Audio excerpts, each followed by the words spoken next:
اور آپ صلی اللہ علیہ وسلم نے بہت سے احکامات ارشاد فرمائے ہمارے معاشرے میں، ہمارے لباس کے حوالے سے، ہمارے میل جول، ہمارے لین دین کے حوالے سے، ہماری معیشت کے حوالے سے، سب کو چھوڑ دیا۔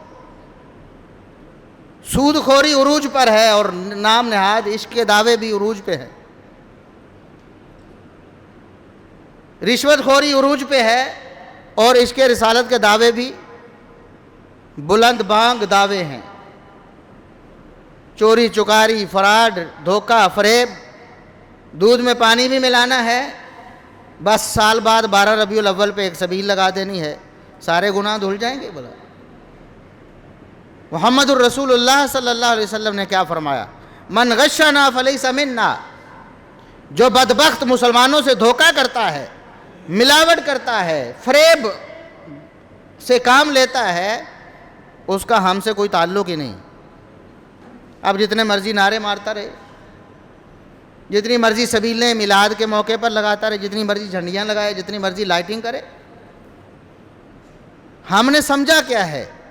رسول اللہ صلی اللہ علیہ وسلم کے احکامات کو ہم نے پسے پش ڈال دیا، ان کو روند کے رکھ دیا، ان کو پامال کر کے رکھ دیا، اور ہم کہتے ہیں کہ ہم نے دعوے اور نعرے مار دیے ہیں، حالانکہ یہ بات ثابت ہے اور مانی گئی ہے، ہمارے بھائیوں کی کتابوں میں یہ بات ثبت ہو چکی ہے کہ صحابہ کرام، تابعین اور تبع تابعین نے میلاد نہیں منایا۔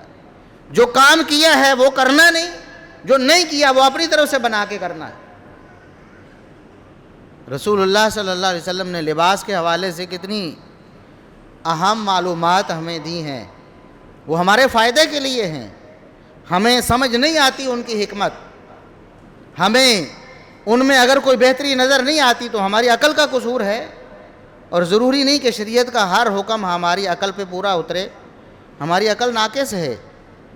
اگر شریعت ہمیں بتا دیتی ہے کسی حکم کی حکمت، آمنا وصدقنا، اور اگر ہمیں شریعت اس کی حکمت نہیں بتاتی، تب بھی ہمارے لیے یہ ماننا لازم ہے کہ یہ ہمارے لیے بہتر ہے، اس میں کوئی حکمت ضرور ہے اللہ رب العزت کی طرف سے۔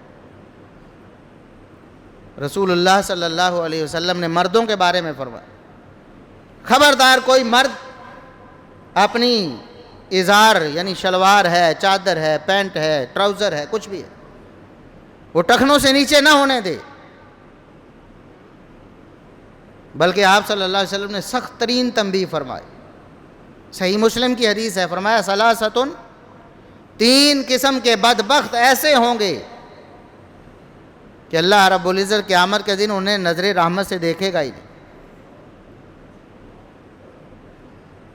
ان کو گناہوں سے پاک ہی نہیں کرے گا، ان کے لیے دردناک عذاب اللہ نے تیار کیا ہے۔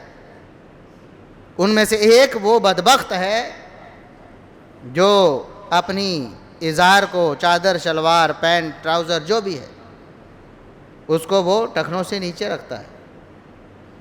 ایسے بدبخت کو قیامت کے دن اللہ رب العزت نظر رحمت سے نہیں دیکھے گا۔